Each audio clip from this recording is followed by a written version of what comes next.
Bonjour à tous, bienvenue dans ce nouveau numéro de l'Info à chaud. La réforme de la police est-elle une bonne ou une mauvaise idée? Une grande partie des magistrats, d'avocats et près de 5600 enquêteurs de la PJ sont contre. On a un peu de mal à s'y retrouver dans cette réforme qui fait tant parler. Et donc on va faire le point dans quelques instants avec mes invités. Le deuxième sujet sera sur la police municipale qui est en plein essor. Les PM, comme on les appelle, qui sont sous les ordres des maires, comptabilisent plus de 25 000 policiers municipaux. Ça, c'était fin 2021, ce qui en fait la troisième force de sécurité publique du pays. Certaines polices municipales sont armées, d'autres pas. La police municipale est-elle justement un maillon du continuum de sécurité? Est-elle indispensable? Avec quel pouvoir? Et doit-on la renforcer? On verra ça un peu plus tard. Pour ces deux thèmes, mes invités sont Serge Castello. Bonjour Serge. Bonjour Alexandre. Merci d'être sur notre plateau à News Sécurité. Vous avez effectué toute votre carrière au sein de la police nationale. Votre dernier poste de 2011 à 2015, c'était directeur territorial de la sécurité de proximité de la Seine-Saint-Denis. Et vous êtes aujourd'hui dans le privé en tant que directeur de la sûreté du groupe Transdev. Merci Alexandre. Alors c'est l'info à chaud, je dirais que c'est l'info au chaud aujourd'hui, si je me réfère la température extérieure. Face à vous, Richard Lizuret. Bonjour Richard. Bonjour Alexandre. Merci d'être là. Vous êtes ancien directeur général de la gendarmerie française. Depuis 2020, vous êtes élu à la sécurité à Chartres. Oui. Et à côté de vous, pour compléter cette Dream Team, Georges Fenech, ancien magistrat, expert en sécurité qu'on connaît bien ici. Bonjour Georges. Bonjour. Merci d'être là. Alors, la réforme de la police judiciaire que certains appellent la déforme de la PJ est portée par Gérald Darmanin, ministre de l'Intérieur, et Frédéric Veaux, directeur général de la police nationale. Pour résumer, les enquêteurs de la PJ craignent de devoir faire du chiffre plutôt que de traiter des dossiers criminels. Alors déjà, est-ce qu'on peut expliquer comment fonctionne la police judiciaire actuellement ? La police judiciaire, au sens organique, c'est la direction centrale de la police judiciaire et ses structures à l'échelon interdépartemental. Donc il ne faut pas confondre l'aspect organique de la police judiciaire de la mission de police judiciaire. La mission de police judiciaire, elle est remplie à 90% par les services de la sécurité publique. C'est ce qu'on ne comprend pas bien et ce que n'arrivent pas à expliquer certains médias, c'est que vous avez un aspect organique avec des enquêteurs appartenant à une structure spécialisée et vous avez une mission de police judiciaire qui est exercée par l'ensemble des policiers qui travaillent en sécurité publique. Alors, les enquêteurs, ils doivent rendre compte à qui actuellement? Que ce soit en sécurité publique ou en police judiciaire, on rend compte soit aux magistrats du parquet, puisque c'est eux qui ont l'autorité sur la mission de police judiciaire, j'insiste sur ces termes, ou alors aux juges d'instruction lorsqu'ils agissent en commission rogatoire. D'accord. Georges, on peut dire que les enquêteurs de la PJ française sont très efficaces. Ils sont très efficaces, mais moi, ce que je voudrais vous poser comme question, pourquoi cette réforme? Vous venez nous expliquer ce qu'est la police judiciaire, ce qu'est la sécurité publique, que vous rendez compte les uns et les autres à l'autorité mandante, au procureur ou juge d'instruction. Ça a fonctionné comme ça jusqu'à maintenant, depuis 1907, un siècle. Pourquoi souhaitez-vous un changement? Déjà, si on pouvait expliquer quel changement oui. est proposé par le ministre de l'Intérieur et par le directeur général de la police nationale. Quel changement, qu'est-ce que ça pourrait modifier? Déjà, il faut bien comprendre l'esprit dans lequel s'inscrit cette réforme. Il s'agit de renforcer la mission de police judiciaire. Oui. J'insiste encore sur ce concept parce qu'il est mal maîtrisé par les uns et les autres, sauf évidemment par un éminent magistrat. Non, mais c'est vrai que c'est pas évident pour le grand public. Donc la mission, elle est primordiale. C'est une mission d'enquête, d'identification des auteurs, de déferment à l'autorité judiciaire.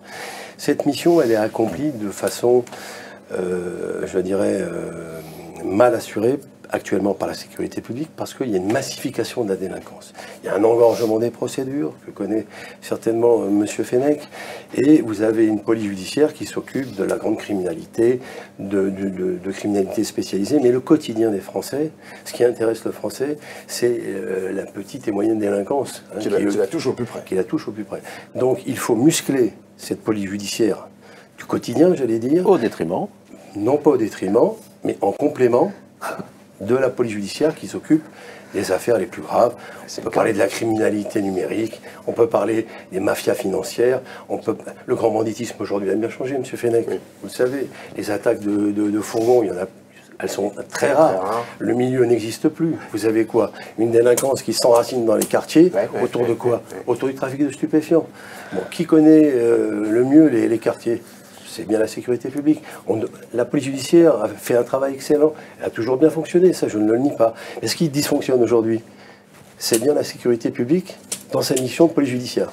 Et alors Georges, vous pensez qu'effectivement, on va dépouiller l'un pour habiller l'autre? Moi, d'abord, je voudrais dire que cette réforme annoncée brutalement, avec le limogeage d'ailleurs d'un très très grand flic, M. Arella à Marseille, tout ça parce que l'accueil, M. DGPN a été un peu froid à Marseille à la suite de ces annonces. Je pense que cette réforme, je vais vous dire, elle ne verra pas le jour. Je pense qu'elle a déjà du plomb dans l'aile, puisque, comme vous le savez, le ministre de l'Intérieur a un peu freiné des cas de fer, puisqu'il a saisi l'IGA, l'IGPN et également l'inspection de la justice pour avoir plus d'informations. Il a pris note aussi du fait que l'Assemblée nationale et le Sénat, inquiets tout de même de cette réforme brutale, ont ordonné des missions d'information. Donc je pense qu'il est urgent d'attendre, de voir les résultats de toutes ces missions. Ce que l'on sait déjà par les expériences pilotes qui ont été menées dans certains départements, ça ne se passe pas aussi bien qu'on l'aurait espéré. En fait, ce qui se passe, si vous voulez, c'est que la police judiciaire, avec laquelle moi j'ai beaucoup travaillé quand j'étais juge d'instruction à Lyon sur des affaires de grande criminalité organisée, de stupéfiants, financière, n'oubliez pas, financière. Le problème, c'est que cette police judiciaire rattachée directement, non pas organiquement, mais sous les instructions du procureur et du juge d'instruction, va quelque part échapper, je le dis bien, à l'autorité judiciaire, je pèse mes mots, c'est-à-dire la raison pour laquelle tous les magistrats, ou quasiment tous les magistrats, à la conférence des procureurs généraux récemment, sont vent debout, car ça n'est pas le sens de l'histoire. Regardez ce qui s'est passé en Italie, au Portugal. La police judiciaire a été rattachée à l'autorité judiciaire. Parce que la police judiciaire, il y a le mot judiciaire dedans. J'entends bien que les enquêteurs de la sécurité publique font également des enquêtes, mais ce n'est pas de même nature. Je vais vous prendre un exemple pour qu'on nous comprenne bien. Imaginez sur un plateau opératoire, médical, vous avez un cardiologue qui opère, des transplantations cardiaques, la haute technicité. Ah, monsieur le professeur, demain, il faudrait que vous veniez vous occuper des problèmes des petits problèmes de santé générale, parce qu'on a vraiment là... On a un surplus de grippe. Un surplus. Et donc, je vais abandonner. Bon, vous voyez, ce que je veux dire, c'est qu'on va sacrifier les grandes enquêtes qui ne sont pas du ressort départemental. Monsieur le directeur le sait très bien, parce que lorsque moi je désignais la PJ, par exemple, je notifiais l'article, ce qu'on appelle l'article 18 alinéa 4, c'est-à-dire qu'il avait une compétence nationale.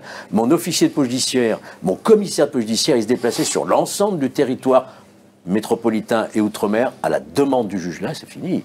Maintenant, le juge va devoir s'en remettre au directeur départemental qui verra avec ses effectifs, parce qu'il lui faut régler des problèmes de délinquance du quotidien, comme vous l'avez très bien dit, mais on ne déshabille pas la grande criminalité, on ne déshabille pas la police judiciaire. C'est ça le risque aujourd'hui.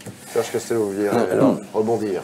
Tous les magistrats voient leurs procédures, leurs enquêtes au travers de leur lucarne. Ils ont une affaire à traiter, ils veulent des moyens, c'est tout à fait normal. Il est hors de question, je m'inscris totalement en faux sur ce que vient de dire M. Fenech. Il est hors de question de déshabiller la police judiciaire. Elle va agir en complémentarité de la sécurité publique dans une mission de police judiciaire. On ne peut pas sacrifier, parce que c'est bien les grandes enquêtes, etc. Il faut les faire, naturellement, mais il faut traiter la petite et moyenne délinquance qui exaspère les Français. Quand vous dites renfort, elle aura le temps, elle aura les moyens? Et bien sûr qu'elle aura le temps. Le chef de la police départementale, qui va enfin incarner la mission de police générale, hein, il fera en sorte, hein, bien sûr, la grande criminalité, le petit banditisme, tout ça va rester au niveau de la PJ. Sauf que lorsqu'il y aura un problème majeur qui gangrène les cités ou qui sociétalement crée des désordres au niveau de la société, il pourra s'appuyer aussi sur l'expertise des officiers de police judiciaire de la PJ pour régler ces problèmes. Donc ça vient en complémentarité. Il n'y a pas de compétition entre la police judiciaire au sens organique et la sécurité publique. C'est plus le problème. Et Charles Isuré, en tant qu'ancien directeur général de la gendarmerie, quelle est la vision? Vous devez avoir des échos de vos ex-collègues ou encore collègues de la gendarmerie. Comment vous vous placez là-dessus? Alors, là où je rejoins Serge Castello, c'est le fait que la population, donc moi en tant qu'élu local, je vois les besoins du citoyen. Le besoin du citoyen, c'est la proximité, c'est des problèmes locaux. Donc la grande criminalité, évidemment, il sait que ça existe, mais il n'est pas directement confronté. Sur la réorganisation, je me garderais bien d'avoir un avis. Je ne suis pas légitime pour donner un avis. Ce que je peux dire, c'est comment la gendarmerie est organisée en termes de police judiciaire. La gendarmerie, effectivement, la mission de police judiciaire est exercée par l'ensemble des gendarmes de la gendarmerie départementale, que ce soit les brigades territoriales ou les unités de recherche. Les unités de recherche au niveau d'un arrondissement, ça s'appelle des brigades de recherche. Oui. Elles sont rattachées évidemment au commandant de compagnie et répondent aux instructions des magistrats pour ce qui concerne les affaires judiciaires. On n'a pas d'échelon départemental d'unité de recherche. L'échelon juste au-dessus, c'est la section de recherche qui est au niveau régional. Oui. Et pour le coup, effectivement, cette section de recherche, elle traite le haut du spectre de la police judiciaire, elle répond aux magistrats, mais elle répond en même temps aux commandants de région. Donc effectivement, on n'est pas organisé de la même façon. Moi, je pense que la section de recherche, tout en étant, encore une fois, dédiée à sa mission de police judiciaire, elle dépend aussi de son chef hiérarchique, parce que c'est lui qui lui donne les moyens. Parce qu'au final, il faut bien aussi qu'on donne les moyens aux enquêteurs de la police judiciaire. Et dans ce cadre-là, en tout cas, le système fonctionne jusqu'au niveau central. On a une sous-direction de la police judiciaire qui suit un peu avec un certain nombre d'offices, ainsi de suite. Donc on n'est pas organisé de la même façon. Donc je n'ai pas d'avis, encore une fois, légitime ou éclairé sur la réforme qui est proposée. Ce qui est certain, c'est que, encore une fois, il y a un besoin local de traiter la délinquance de masse. Et celle-là, c'est celle qui touche la population. Et c'est vraiment, pour moi, en tant qu'élu, vraiment la chose la plus importante. Et ensuite, il y a un besoin de traiter la haute criminalité, la grande criminalité, effectivement, avec des moyens adaptés, ainsi de suite. Et je me garderais bien de prendre position sur les... Est-ce qu'on ne peut pas plutôt renforcer ces forces de police qui travaillent sur, justement, ces enquêtes de masse qui touchent les citoyens et laisser les enquêteurs de police judiciaire à leur activité, à leur professionnalisme dans ce secteur qui est un peu particulier? C'est pas possible, ça, d'aller chercher des forces vives ailleurs? Moi, cette réforme, elle répond encore une fois à l'idée qu'il faut muscler la mission de police judiciaire au sein de la police nationale. Donc il faut absolument le faire. Parce qu'on a un taux d'élucidation, on a un taux d'élucidation qui n'est pas bon. Oui. Hein, les Français sont en droit d'attendre, lorsqu'ils déposent plainte, que la police identifie les auteurs des faits et qu'ils soient déférés au parquet. Ça, aujourd'hui, en raison de la massification de la délinquance, on n'arrive plus à le faire. Donc, il faut être accompagné par la police judiciaire. Cette police judiciaire va s'organiser comment? Dans le cadre d'une filière générale de l'investigation. Il y aura toujours des offices centraux, il y aura toujours un échelon supradépartemental. La police judiciaire aura toujours le droit d'évoquer les affaires. Les magistrats auront toujours le pouvoir de saisine de tel ou tel service. Ça ne change rien. Une campagne de recrutement pour aller recruter... Alors moi, si vous permettez, je pense que plutôt que d'aller recruter des gens, il faut d'abord simplifier la procédure. Parce que, honnêtement, ça fait des années qu'on le dit, ça fait des années qu'on le demande, et ça fait des années que c'est pas fait. À force d'arrêter de dire on simplifie, on complexifie chaque jour davantage. Puis la judiciarisation de tous les combats. On passe de la réforme de la PJ à la réforme de la justice. Oui, mais globalement, moi je rejoins ce besoin de densifier un peu l'action judiciaire de proximité, mais celle-là, elle peut également être renforcée par des moyens qui sont dédiés, c'est-à-dire, on parlait d'ailleurs dans la LOPMI d'assistants judiciaires, donc on a aussi là une prise de conscience du fait qu'il faut renforcer, et moi je rejoins M. Castello là-dessus, il faut renforcer l'échelon local, parce que c'est celui-là qui répond aux besoins de la population. Puis après qu'il faille des gens pour la grande criminalité, c'est évident. Comment vous voyez l'avenir de la SDAT? Non mais attendez. Non mais je vous pose une question. Moi j'ai une réflexion. La SDAT, pour ceux qui ne connaissent pas, c'est la sous-direction antiterroriste. Et qui s'occupent de la lutte antiterroriste en France, sont donc de la police judiciaire, ça dépend directement de la direction centrale de la police judiciaire. Est-ce que vous allez leur demander aussi de venir vous renforcer pour la lutte contre une filière de cambriolage dans votre département? Monsieur Fenech. Non, mais je suis volontairement caricatural pour vous dire que c'est une réforme absurde, monsieur le directeur. C'est une réforme absurde. C'est une atteinte à l'indépendance et au pouvoir de la justice. D'ailleurs, si la FMI, l'Association française des magistrats instructeurs, est vent debout réussi, c'est qu'on a très bien compris qu'il y a une reprise en main de la police judiciaire par le pouvoir politique contre l'indépendance de la justice. Voilà, je l'ai dit. Alors, et la police judiciaire de Paris, je l'ai dit. Pour moi, c'est une anomalie. La préfecture de police de Paris, c'est une anomalie. Et j'ai d'ailleurs émis... Monsieur Fenech, ce que propose M. Fenech, c'est un rattachement de la police judiciaire, en fait, aux magistrats. Donc c'est pour ça que les magistrats sont vent debout devant cette réforme. Ils y voient peut-être l'occasion de rattacher la police judiciaire aux magistrats, ce qui serait totalement contre-productif. Et c'est les collègues de la police judiciaire qui vont s'en mordre les doigts. Serge, cette réforme, si j'ai bien compris, la PJ serait placée, a priori, sous l'autorité unique du directeur départemental de la police nationale, qui, lui, dépend directement du préfet. Du préfet et du ministre. Du ministre. Et donc, les enquêteurs de la PJ, outre perdre leur indépendance, craignent une intervention du politique. Ils sont payés par qui, les enquêteurs de la police judiciaire? Pardon? Ils sont payés par qui, les enquêteurs de la police judiciaire? Qui leur fournit les moyens? On est d'accord. C'est qui? Mais dis-moi, c'est le ministre de la Justice ou le ministre de l'Intérieur? Mais c'est un peu nous, quelque part. Parce que vous croyez qu'un directeur des RPJ, etc., il ne participe pas aux réunions du préfet? Bien sûr, mais est-ce qu'il n'y a pas un risque d'intervention trop politisée? C'est faire un procès d'intention au préfet. Il ne se mêle pas des affaires judiciaires. Je me souviens, lorsque j'avais une instruction en cours qui était sensible, j'avais un grand patron de la PJ à Lyon qui s'appelait M. Richardot, vous avez dû connaître. J'ai bien connu, qui était directeur de l'école. Un très grand patron. De police. Et il était entre le marteau et l'enclume, entre un préfet qui défendait peut-être d'autres intérêts, et puis l'intérêt de la justice. Et je me souviens toujours de son coup de fil, il m'a dit, j'ai jamais connu ça, je suis tiraillé entre deux sortes d'instructions, mais j'ai dit à mon préfet que j'ai qu'un seul patron, c'est vous. Parce que c'était M. Richardot. Mais demain, quand le préfet dira à son directeur départemental, mettez un peu moins de moyens pour le juge là, dans cette affaire, parce que qu'est-ce qui va se passer? Je vous dis, vous portez atteinte à la de la science-fiction. Non, je l'ai vécu, moi. Vous portez atteinte à la science-fiction qui est en train de perturber l'ensemble de la magistrature, et les plus hauts magistrats et la Cour de cassation. Ma fille est magistrat. Donc elle me raconte ce qui se passe au sein des tribunaux et la difficulté qu'elle a pour obtenir des procédures bien ficelées. Non, mais ce qui est très intéressant, c'est la question... 90% de la question d'Alexandre Carré, à laquelle vous avez eu du mal à répondre, pardonnez-moi, j'ai beaucoup d'estime et de considération pour vous.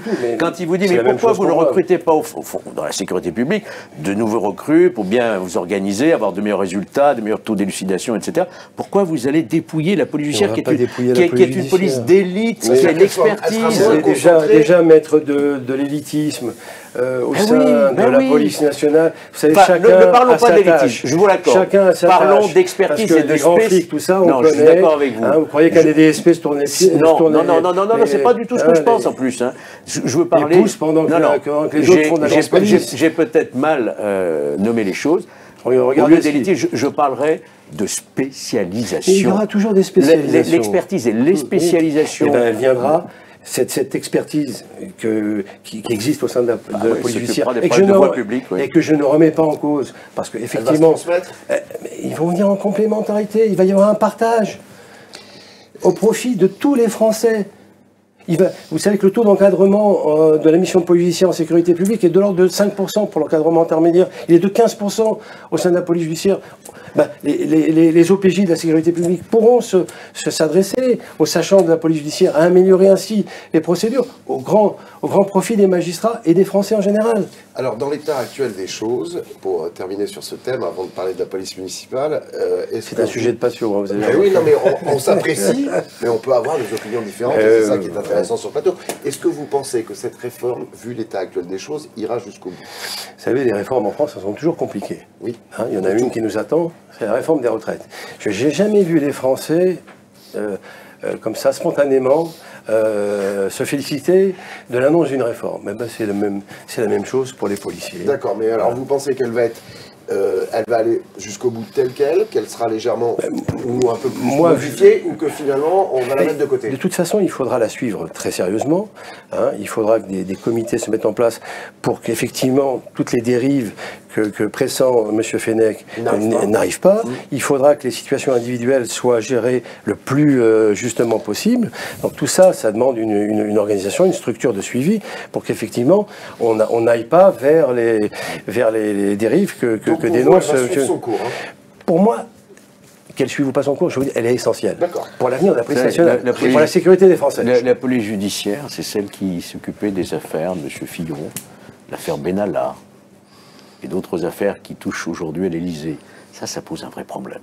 Oui, et quand je vous vois ce n'aurez que vous plus voulez de dire. juge d'instruction avec une police judiciaire experte, dévouée entièrement à 100% aux juges d'instruction, aux GIRS, aux fameuses GIRS, et aux juges d'instruction spécialisés en matière économique et financière, je redoute beaucoup que ce type d'affaires soit un petit peu écarté. Voilà. Richard, juste pour conclure, est-ce que vous pensez que cette réforme ira jusqu'au bout telle qu'elle, modifiée, ou sera mise dans un box des Vous accusés? savez, on est en décembre 2022, je crois que le contexte influera beaucoup sur la décision. On parlait de la réforme des retraites, il y a un certain nombre d'éléments, l'inflation, la guerre en Ukraine, il y a aujourd'hui un contexte qui est quand même un peu anxiogène, voire avec une fermentation sociale qu'on imagine. Moi, je vois deux grandes options, c'est-à-dire soit tout se passe bien et la réforme se fera, si à côté il n'y a pas d'autres problèmes, mais s'il y a d'autres problèmes à côté, la réforme ne se fera pas parce qu'on ne rajoutera pas un problème au problème. C'est le raisonnement du politique qui dit on ne va pas en rajouter une couche si ça commence à tanguer ailleurs. Voilà, donc tout dépendra en réalité de ce qui se passera dans le contexte global début 2023. Qui n'est pas prêt de s'améliorer a priori. Georges Fenech, pour conclure sur ce thème, vous pensez que ça va passer? Moi, j'ai énormément de considération, je peux le dire, pour toute la police, qu'elle soit sécurité publique, avec laquelle j'avais résolu des affaires très importantes aussi sur Lyon à l'époque. Hein. Il ne s'agit pas de ça. Il s'agit de conserver une filière d'expertise et d'excellence, qu'est la police judiciaire. Et quelque réforme que ce soit, si elle doit avoir lieu, nous devons préserver cette filière d'excellence. Est-ce que cette réforme ira jusqu'au bout? Écoutez, on prendra rendez-vous, Alexandre, l'année prochaine. Si vous voulez, on pourra refaire le même plateau et nous verrons. Moi, je l'ai dit. On refait le match. Je l'ai dit d'entrée de jeu. Hein, mes premiers mots, ça a été de dire cette réforme, elle est morte-née. Voilà. D'accord. Très bien, ça c'était le mot de conclusion pour ce premier thème de la police judiciaire. On va parler d'une autre police, la police municipale. Fin 2021, 4452 communes disposaient d'une police municipale. Ils étaient plus de 25 000 agents sur le territoire, en hausse permanente. Les polices municipales sont-elles un vrai maillon de la chaîne du continuum de sécurité? Doivent-elles être toutes armées, parce qu'elles ne le sont pas encore toutes? Faut-il qu'elles aient les mêmes pouvoirs opérationnels et judiciaires, justement, que la police nationale ou la gendarmerie? Messieurs, pour commencer, est-ce qu'on peut rappeler à ceux qui nous regardent quels sont les rôles de la police municipale? La police municipale, c'est d'abord une police de tranquillité publique, hein, dont le chef est le maire. Voilà. C'est une police qui a beaucoup progressé, qui compte énormément maintenant dans la chaîne de sûreté globale, avec des pouvoirs qui ont augmenté en matière notamment de police routière. Cette police, elle doit rester au service des concitoyens, ne pas dériver vers une police à mission judiciaire. Alors, on va y venir sur ce qu'elle doit faire, ce qu'elle c'est doit pas faire. Mais je capital. voulais rappeler, J'ai un élu en face de moi et je pense qu'il me soutiendra dans cette option. Absolument. Donc c'est une police qui doit être armée parce que... Attendez, vous allez trop vite là, vous êtes en train de déballer tout le débat en 3 minutes. La police non, mais c'est municipale, d'expliquer déjà le contexte. La police municipale, c'est quoi? C'est à peu près 20 000 policiers 25 000. 24, 25 000. 24, Un peu plus bon, de vous voyez. Donc c'est une force considérable. Hein. Sur combien de polices? Il y a à peu près 200 000 en tout, je crois. Alors il y a entre- 140 000 policiers et 100 000 gendarmes. Voilà, 240 000. Vous voyez quand même, ça n'est pas rien. Et donc cette police municipale a fait énormément effectivement de progrès en termes de formation, d'acquisition de matériel, etc. Et donc non, mais pour rappeler leur aujourd'hui, activité. c'est une complémentarité. Ils travaillent C'est sur le le territoire continuum de de leur sécurité. commune, Mais bien on est sûr, d'accord, bien sûr. participent à la lutte contre les incivilités, la délinquance et la criminalité. Donc là, Je Alors, dirais la pas ça criminalité, comme ça, non, moi. parce qu'en fait, ils sont là pour la tranquillité publique, comme C'est ça. le disait fort justement Serge Castello. Ouais. Ils ne sont pas là pour lutter contre la criminalité. Et ça, c'est le travail de la police nationale et de la gendarmerie nationale. absolument. Et justement, il ne faut pas qu'on se trompe de métier. Autant c'est un maillon essentiel du continuum, Tout à fait. dans le bas du spectre, c'est-à-dire la partie quotidienne, on va au contact de la population, on règle les sujets de la d'incivilité. présence. La présence, la civilité, la sécurité routière en partie, pas la totalité des infractions, mais une partie. Oui, bien sûr. Effectivement, il y a un certain nombre de choses qui ont évolué parce que les citoyens le demandent. Parce que la police municipale, elle n'existe pas pour elle-même. Elle existe parce qu'il y a des gens qui ont des besoins. Et les besoins, c'est les besoins de sécurité et de tranquillité. Bien sûr. Alors pour, là aussi, aller dans le sens de ce que disait Serge Castello, c'est-à-dire qu'en fait, il faut effectivement qu'ils soient présents, qu'ils soient complémentaires de la police nationale et de la gendarmerie nationale, mais pas concurrents. Alors, moi, je considère, à Chartres, on a une police municipale de 25 personnes. Et on a une agglomération... Pour combien d'habitants ? Pour 40 000 habitants.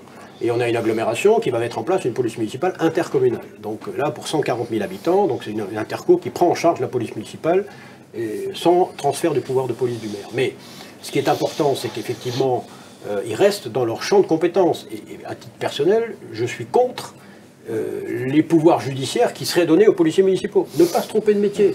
C'est le travail de la police nationale et de la gendarmerie nationale que de faire des procédures. Je sais qu'il y a des maires qui souhaitent des compétences judiciaires, ainsi de suite. Je pense que c'est une erreur. C'est une erreur parce qu'on se tromperait de mission. Encore une fois, quand les gens sont englués dans les procédures, ben, ils sont moins de temps sur le terrain. Qu'est-ce que le citoyen attend de la police municipale ? Qu'elle soit dehors, qu'elle soit au contact et visible. Et donc pour ça, il ne faut pas, de mon point de vue, qu'il y ait de pouvoir judiciaire, que ce soit de la PJ ou de l'OPJ. Ils sont APJA aujourd'hui, ça suffit.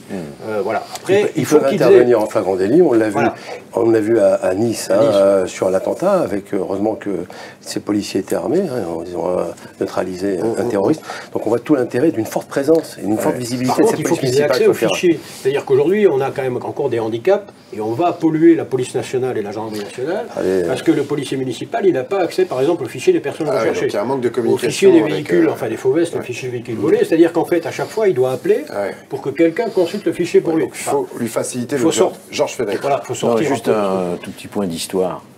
Vous savez que la police est devenue nationale par une loi de Vichy en 1941.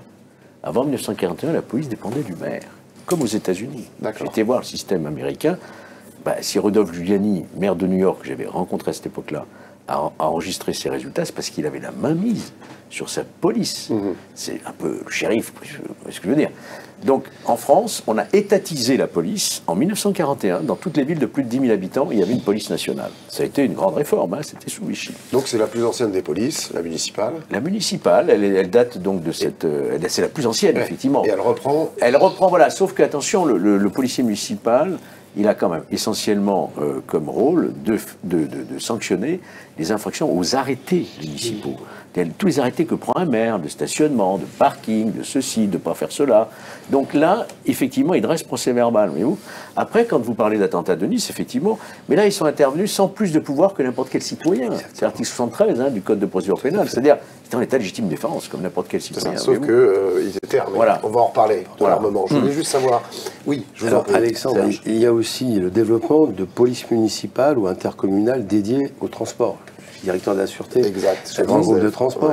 Et effectivement, on voit à quel point il est intéressant pour une autorité organisatrice des transports de pouvoir disposer d'une police dédiée, police municipale ou intercommunale ou métropolitaine, dédiée à la sécurisation des transports publics. Très important, mais ça se développe beaucoup en Ile-de-France, entre autres. Tout à fait. Il y a de plus en plus d'anciens de la police nationale et de la gendarmerie nationale qui rejoignent les rangs de la police municipale. Est-ce que c'est bien? Est-ce que c'est rassurant? Est-ce qu'il faudrait davantage de passerelles encore? Oui, très clairement. Enfin, moi, je pense qu'il faut davantage de passerelles. Il faut surtout faciliter les passerelles. Je vous donne un exemple. Alors, je vous donne l'exemple avec l'autorisation du maire de Dreux, à qui j'en ai parlé. Donc, il y a effectivement un besoin de policiers et de gendarmes qui viennent abreuver, enfin, alimenter la police municipale. Mais le problème, c'est le délai administratif. Donc déjà, il faut qu'il passe en commission nationale d'orientation, donc ça prend un certain temps avant de pouvoir repartir. Et puis là, donc à Dreux, par exemple, on a un instructeur de tir de la gendarmerie nationale qui a toutes les compétences. Pour retrouver les mêmes compétences et entraîner ses camarades de la police municipale, il lui faut 2 ans. Ah oui. Parce qu'il y a un stage, parce que ceci, parce que cela. Donc le gars, du jour au lendemain, la veille, il entraîne tout le monde, le lendemain, il ne entraîne plus personne. Donc à un moment donné, dans ce pays, il va falloir revoir un peu le carcan administratif, parce que c'est contre-productif. Donc oui, il en faut plus des policiers et des gendarmes, et il faut même aller au-delà, je pense. On a parlé en certain temps, pendant certaines années, début des années 2000, d'une filière de sécurité. C'est-à-dire qu'à un moment donné, moi je crois à la mobilité. Je crois à un moment donné qu'on pourrait imaginer... Dans un sens comme dans l'autre. Dans une force comme dans l'autre. Mais le vrai continuum, c'est ça en fait. C'est des gens qui parlent le même langage, qui sont formés de la même façon, qui ont le même matériel. C'est un autre sujet. Aujourd'hui, moi, pour acheter du matériel pour la police municipale à Chartres, je paye 3 fois le prix de ce que paye le ministère de l'Intérieur. Parce que le ministère de l'Intérieur passe des marchés pour plusieurs milliers de types. Alors, je prends l'exemple du taser. Il passe, effectivement, en commande, voilà. Mais moi, je n'ai pas accès au marché du ministère de l'Intérieur. Je suis obligé d'acheter, moi, à la pièce. Donc je il paye 3 faudrait fois le peut-être prix. que les maires s'associent peut-être. Non, mais il faut surtout que le ministère de l'Intérieur et l'État, dans la définition du marché public, finalement, rajoute une ligne, simplement. Avant de parler de matériel, d'armement, je voulais savoir quelles étaient les motivations de policiers, de la police nationale ou de gendarmes à passer à la police municipale. Est-ce qu'il y a une question aussi de budget, enfin de budget de salaire? Non, alors c'est pas une question de salaire, parce qu'ils touchent moins que la police nationale, très clairement. Mais c'est surtout une question, je dirais, de géographique souvent. Enfin, moi, je prends l'exemple pour être plus proche de chez eux. Voilà, et puis ils ont un rythme de travail qui n'est pas le même, très clairement. La police nationale, c'est du H24, ainsi de suite. La police municipale à Chartres, elle ne travaille pas le dimanche, enfin, sauf cas particulier. Vous voyez, donc il y a à la fois la qualité de vie au travail, si je puis dire, et puis la géographie. En tout cas, c'est les éléments, moi, qui me semblent les plus déterminants. Le salaire, très clairement, non, parce que là, on a un vrai sujet d'attractivité. Il y a besoin, là aussi, de faire évoluer les choses qui, pour l'instant, évoluent pas beaucoup. Est-ce que c'est aussi un métier moins risqué d'être à la municipale que d'être... Je ne crois pas, parce que le danger aujourd'hui peut sortir de nulle part. Donc il faut absolument qu'il soit bien équipé, protégé et armé. On voit maintenant que les doctrines d'intervention sur les terroristes ont évolué.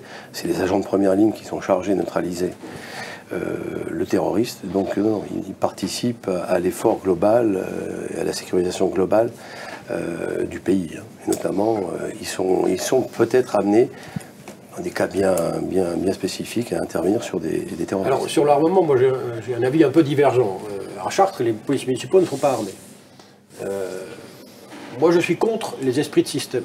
C'est-à-dire qu'on dit tout le monde doit être armé, personne doit être armé, ainsi de suite. À un moment donné, il faut laisser, je rejoins ce que disait Georges Fenech tout à l'heure, la police municipale dépend du maire. Ça dépend du contexte local. Bien sûr. Comment le maire a-t-il organisé sa police municipale? On a parfois des agents qui ne sont juste pas aptes à porter une arme létale. Aussi. Là aussi. Ça, et donc, si on oblige... ça, c'était les ASVP. Non, bon, c'est non, un peu différent. À un moment donné... Enfin, j'imagine si c'est un du ancien niveau policier central. ou Mais un c'est ancien un peu gendarme. la tendance C'est actuelle de la dire... libre voilà, administration des il y a collectivités. qu'à faire... Non, mais principe, actuellement, il n'y a qu'à faire comme ça partout et puis ça marchera bien. Il faut arrêter de dire, puisque ça marche à un endroit, ça marche partout. Ce n'est pas vrai. Il faut laisser l'initiative aux collectivités territoriales et l'initiative aux maires, qui généralement sont quand même plutôt de bon sens. Georges? Non, les policiers municipaux, ils sont exposés, au même titre que n'importe quel policier national. Je voudrais simplement rappeler la mémoire de la policière municipale de Montrouge, assassinée par un terroriste, Clarissa, qui a été assassinée par celui qui a fait l'hypercachère, le terroriste. Elle a été tuée. Hein, donc, non, c'est vraiment... Et puis ceux qui sont rentrés à Nice, vous avez raison, ils ont risqué leur vie. Mais en même temps, ils ont interrompu le parcours criminel de cet individu. Donc, je pense que la police municipale, il faut plus de pouvoir. Moi, je suis convaincu qu'il faut plus d'attributions. Les fichiers, accès aux fichiers. Pouvoir opérationnel, oui. Pas judiciaire. Et de l'interopérabilité. Opérationnel, pas judiciaire. Pouvoir opérationnel. Et l'interopérabilité, là. C'est très important, l'interopérabilité. C'est-à-dire qu'on puisse communiquer très rapidement sur une situation d'urgence, ce qui n'est pas toujours le cas. Et là, c'est important. Par exemple, le dispositif NEO qui existe au sein de la police et de la gendarmerie. Alors moi, j'ai demandé à l'avoir pour les policiers municipaux. Pour info, le dispositif NEO. C'est un dispositif, je dirais, qui est un téléphone, mais qui fait à la fois transmission de données, messagerie et radio. Donc en fait, c'est un 3 en 1, si je puis dire. L'avantage, c'est que si tout le monde a le même matériel, on peut communiquer plus facilement. Aujourd'hui, les policiers municipaux n'ont pas le matériel. Pour la coordination opérationnelle, c'est essentiel. C'est essentiel. Mais aujourd'hui, et le temps qui passe, c'est de la vérité qui s'enfuit. C'est joli, ça. Je ne sais pas qui c'est, vous êtes vous Non, c'est très joli. Mon ancien prof de procédure criminelle. Alors, il y a un autre problème en ce qui concerne ce matériel et l'armement. Finalement, ces polices municipales ne sont pas toutes sur le même pied d'égalité, puisque c'est lié au budget des collectivités. Ça, c'est un problème, quand même. D'où l'intercommunalité. C'est un problème d'égalité républicaine, j'allais dire, et de service public rendu aux citoyens. C'est un problème, effectivement. Ouais, alors, il y a une question de budget, évidemment, mais il y a aussi une question de besoin. Je prends l'exemple de l'agglo de Chartres, mais l'agglomération de Chartres Métropole, 140 000 habitants. On a des communes de 150 habitants et la commune centre, 40 000. Donc, j'ai 25 policiers municipaux pour 40 000 habitants, mais il y a des communes dans la zone urbaine de Chartres qui ont un policier municipal ou 2 policiers municipaux. Non pas parce qu'ils n'ont pas le budget, mais parce qu'en fait, ils considèrent qu'ils n'ont pas le besoin en réalité. Ils n'ont pas tout à fait tort. Donc je crois que là aussi, laissons la main au niveau local. Aidons effectivement les communautés, les collectivités et les intercos me semble être le bon niveau. Bien sûr. Hein, Je pour pense que c'est gérer la mise en pot commun Voilà. de plusieurs communes d'avoir une police municipale en D'ailleurs, pot commun. la loi sécurité globale a permis, Le effectivement, permet maintenant, oui. je dirais, de mettre en place des polices municipales La loi intercommunales. Savary, dans l'une de ses dispositions, c'est une loi qui concerne la sûreté des transports, permet la déterritorialisation des polices municipales dans une mission de sécurisation des transports publics. Il me semble que les maires sont assez mécontents de la LOPMI, la loi d'orientation et de programmation du ministère de l'Intérieur, qui ne comporte apparemment aucune mesure pour cette troisième force de sécurité publique. La LOPI, elle n'en comporte pas, puisque le texte précédent, qui était la loi sécurité globale, en comportait, et ça a été censuré par le Conseil constitutionnel. Oui. Donc là aussi, à un moment donné, dans ce pays, il va falloir réorganiser un certain nombre de choses. Moi, j'entends, encore une fois, les juristes qui expliquent ceci, cela. Mais la police municipale, c'est un élément important, essentiel du maillon du continuum de sécurité, et procéder par défiance. Parce que moi, je reste persuadé que cette censure, en tout cas, elle était suggérée par une défiance à l'égard des maires, en réalité, en disant, bon, vous n'avez pas le droit d'utiliser des drones, vous n'avez pas le droit de faire ci, pas le droit de faire ça. Moi, je m'inscris en faux contre cette interprétation. Et donc, pourquoi il n'y a rien dans la LOPMI? C'est parce que, peut-être, certainement, le gouvernement n'a pas voulu se reprendre à une censure du Conseil constitutionnel. Non, mais je crois savoir aussi, enfin, je ne connais pas le calendrier législatif, mais je crois savoir qu'il y a une réforme qui se prépare, hein, pour une réforme entière pour la police municipale. Donc c'est peut-être pour ça qu'elle n'apparaît pas Ça, c'est un scoop, aujourd'hui. hein, parce que là, pour le coup... Moi, C'est un bruit de police. Je discute avec des policiers, des Intéressant. syndicats, vous le savez, les syndicats de police municipale, on est dans l'espoir et l'attente d'une réforme, énième, peut-être pas une énième, mais une vraie réforme de la police municipale. Donc ça suppose effectivement vraiment un texte fondateur entièrement consacré à la police municipale. Ça le mériterait. Mais Alexandre, vous avez vu que le ministre de l'Intérieur a été visiter le futur commissariat commun entre la police municipale de Nice et la police nationale. Tout à fait. Donc vous voyez qu'il y a des choses qui se passent. Je crois que ça sera le cas aussi à Valenciennes, où il y aura un partage des locaux. Donc c'est vraiment dans le mood Je crois que c'est le actuel. sens de l'histoire. Ouais. Voilà. Alors, moi, je voudrais quand même appeler l'attention des uns et des autres sur la diversité des polices municipales. Parce que quand on parle de Nice, quand on parle de Cannes, on est bien sur des polices municipales qui sont, j'allais dire, sur le haut du spectre. Pas en termes missionnels, mais on est quand même sur des volumes importants, équipés, formés, enfin, de manière correcte. La grande moitié, je dirais, des policiers municipaux, des 24 000, sont quand même dans des petites communes. Oui. Et on n'a pas tout à fait les mêmes problèmes, pas tout à fait les mêmes besoins, et pas tout à fait, encore une fois, la même ambition. Et je crois que s'il y a un texte qui se prépare, encore une fois, ce que j'appelle de mes voeux, il serait important d'arriver à discriminer, à distinguer, à laisser également une initiative au local, pour que justement on puisse adapter l'action des polices municipales aux réalités du terrain. Nice, c'est un écosystème, Chartres, c'en est un autre, d'autres communes, je parlais de Dreux, c'en est encore un autre. Il faut laisser aux maires, qui généralement sont des gens de bon sens, engagés pour le bien commun et l'intérêt général, il faut laisser aux maires l'initiative d'organiser, encore une fois, le service de la police. Permettez-moi de vous dire qu'on peut déplorer, enfin moi personnellement je déplore le fait que la police municipale de Paris ne soit pas armée. Qu'est-ce que vous en pensez, monsieur? J'ai donné mon opinion. Je crois qu'à partir du moment où on a une tenue bleue sur soi, on constitue une cible. Donc il faut pouvoir se défendre et défendre ses concitoyens. Opinion, vous ne partagez pas totalement ce que vous Moi, avez je dit pense tout que à c'est la l'heure. responsabilité du maire, puisque c'est la police municipale, comme son nom l'indique, c'est le maire qui est responsable. C'est à lui oui. ou à elle, en l'espèce. Parce que finalement, quand on regarde... C'est là qu'il y a un défaut d'un À ce système. moment-là, allons jusqu'au bout de la logique. Ouais. Quand on regarde les ASVP, il faut les armer aussi, puisque vous savez, un délinquant, il ne fait pas la différence entre ASVP, police municipale, police nationale, même marqué sécurité, de toute façon, ils vont faire pareil. Donc à ce moment-là, il faut aller jusqu'au bout. Si on suit Donc la la logique, sécurité privée, vous Et à ce pensez moment-là, que... il faut Non, aller- moi j'irai pas jusque-là. Eh ben oui, pourtant c'est marqué sécurité. J'irai pas Et jusque-là. puis ils sont également en première ligne, pardon, mais enfin, à un moment donné, Oui, c'est moi, parfois j'entends les bien. primos intervenants. les là, mais c'est pour agents de ça. sécurité privée, Oui. il faut aussi pouvoir leur donner d'autres prérogatives. Dans le cadre du continuum de sécurité, Oui, mais armés, vous moi croyez alors les armés, peut-être pas, mais Non. certains sont armés. Hein, Ils sont armés quand pour des c'est- événements voilà. spécifiques, autorisation Pour la du préfet, protection, etc. la Là, on est personne- d'accord. C'est prévu par la loi de 2017. Mais C'est vous prévu. avez de la sécurité privée qui est armée, la SUGE, Oui, le GPSR. c'est vrai. Donc il GPS, faut, etc. il faut avoir ça à l'esprit. Et quel est l'équipement minimum du policier municipal? Parce que quand on a déjà fait un débat là-dessus sur la sécurité privée, ils sont complètement désarmés et parfois primo-intervenants ou primo-défendants par rapport à des citoyens. Ils ont rien pour se défendre, hein. Ils n'ont pas le droit au taser, je crois, enfin, très peu.